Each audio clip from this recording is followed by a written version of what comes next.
Assalamualaikum warahmatullahi wabarakatuh. Perkenalkan, nama saya Denda Agusti Widiantoro dari Prodi S1 Akuntansi kelas 6B dengan NIM 194411715. Di sini saya akan mempresentasikan terkait analisis rasio laporan keuangan pada PT Indosat Tbk untuk tahun 2020-2021. Baik, untuk analisis rasio yang pertama yaitu rasio likuiditas, di mana di sini saya mengambil current ratio. Diketahui dari laporan keuangan PT Indosat Tbk untuk tahun 2020 aktiva lancarnya yaitu 9.594.951 rupiah, dan untuk tahun 2021 yaitu senilai 11.499.439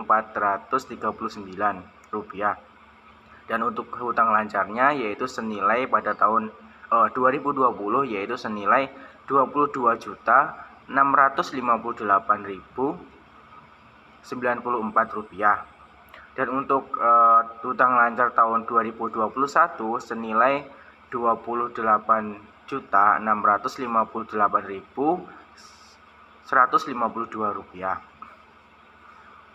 Untuk rumus dari current ratio yaitu aktiva lancar dibagi dengan hutang lancar dikali 100%. Dan untuk tahun 2020 di sini menghasilkan current ratio yaitu 42,35%, dan untuk 2021 menghasilkan 40,13%.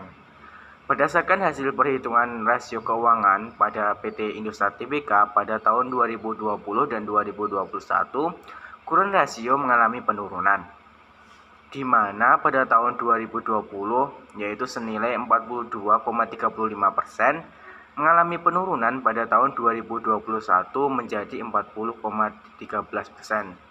Ini disebabkan adanya kenaikan aktiva lancar diikuti dengan naiknya hutang lancar. Penurunan tingkat kemampuan perusahaan dalam membayar hutang lancar ini menunjukkan bahwa tingkat likuiditas perusahaan menurun. Baik, untuk rasio likuiditas yang kedua yaitu quick ratio. Di sini memerlukan data dari aktiva lancar, hutang lancar, dan persediaan di tahun 2020 dan 2021 dari PT Indosat Tbk. Quick ratio memiliki rumus yaitu aktiva lancar dikurangi dengan persediaan dibagi dengan hutang lancar dikali 100%. Di sini menghasilkan pada tahun 2020 yaitu 42,17%, dan di tahun 2021 menghasilkan 40,6%. Berdasarkan hasil perhitungan dari rasio keuangan dari PT Indosat Tbk pada tahun 2020 dan 2021, quick ratio mengalami penurunan, di mana pada tahun 2020 yaitu senilai 42,17%, menurun di tahun 2021 senilai 40,06%. Ini berarti satu hutang lancar ditanggung oleh 0,406 aktiva yang lebih liquid. Rasio ini menunjukkan bahwa perusahaan dalam kondisi yang baik. Baik, untuk rasio yang kedua yaitu rasio aktivitas. Di sini saya mengambil fixed asset turnover. Diperlukan data yaitu aset tetap dan penjualan pada tahun 2020 dan 2021.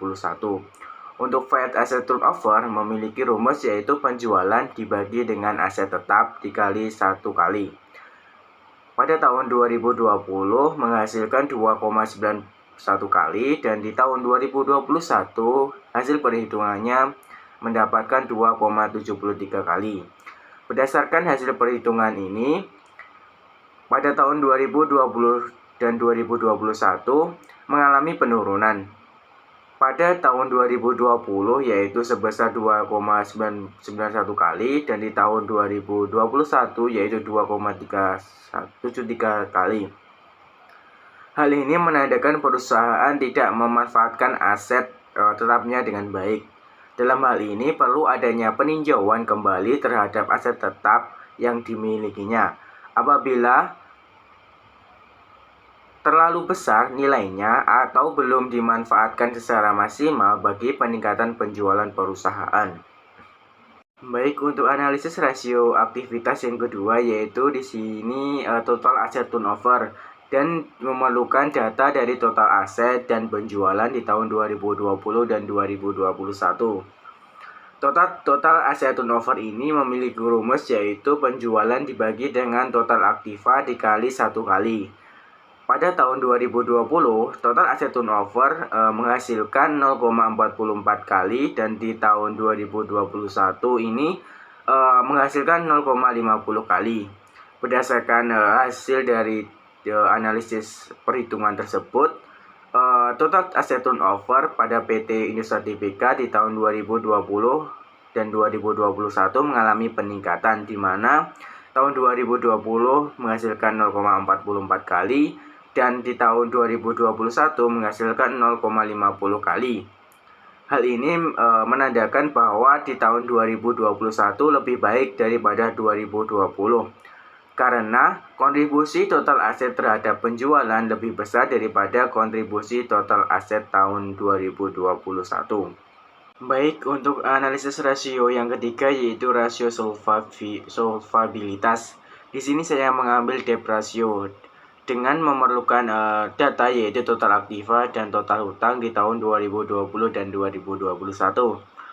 Debt ratio memiliki rumus yaitu total aktiva dibagi dengan total hutang dikali 100%. Debt ratio pada tahun 2020 hasil perhitungannya menghasilkan 79,43% dan di tahun 2021 debt rasionya menghasilkan 83,75%.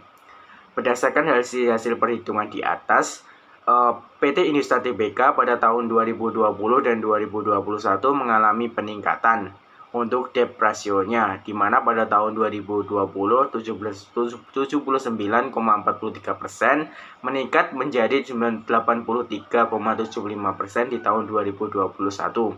Hal ini berarti pada tahun 2021 sebesar 83,75% dari total aktiva dibiayai oleh modal pinjaman. Naiknya debt ratio disebabkan oleh meningkatnya jumlah kewajiban perusahaan. Untuk rasio solvabilitas yang kedua yaitu di sini saya mengambil the debt equity ratio, di mana memerlukan data hutang jangka panjang dan modal sendiri. The debt equity ratio memiliki rumus yaitu hutang jangka panjang dibagi dengan modal sendiri dikali 100%. The debt equity ratio pada tahun 2020 pada PT Indosat Tbk menghasilkan 210,7% dan untuk tahun 2021 menghasilkan 237,18%.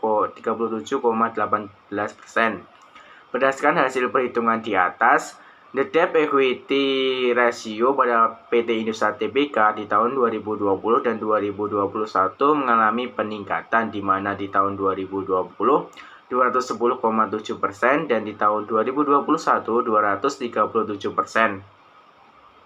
Hal ini berarti tahun 2021 sebesar 237,17% dari total pinjaman dari modal sendiri. Hal ini menunjukkan semakin besar risiko keuangan yang ditanggung oleh perusahaan tersebut. Untuk analisis rasio yang terakhir yaitu rasio profitabilitas.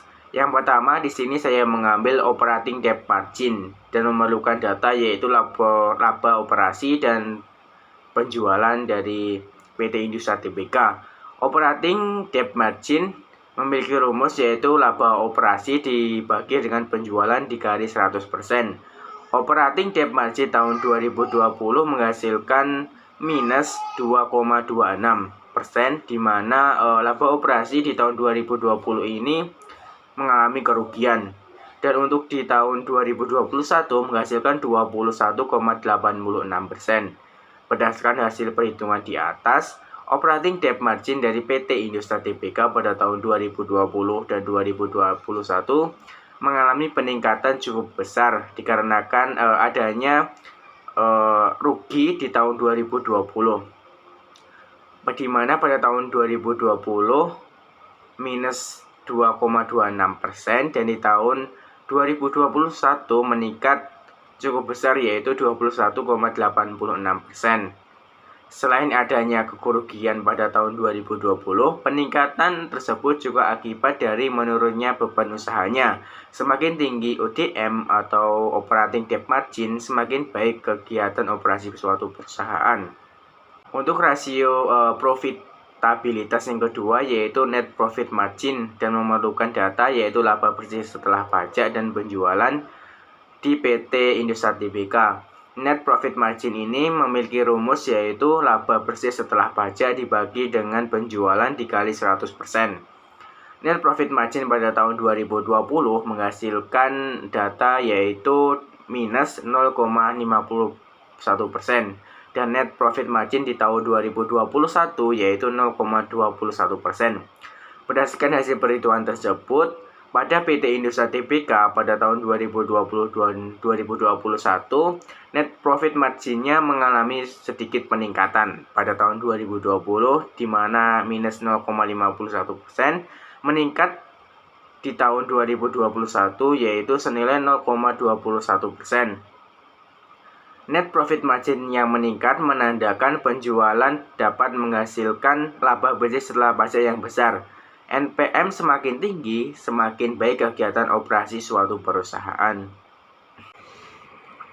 Mungkin cukup itu saja yang dapat saya sampaikan terkait analisis rasio keuangan pada PT Indosat Tbk di tahun 2020 dan 2021. Mungkin ada salah kata, saya mohon maaf yang sebesar-besarnya. Akhiran, wassalamualaikum warahmatullahi wabarakatuh.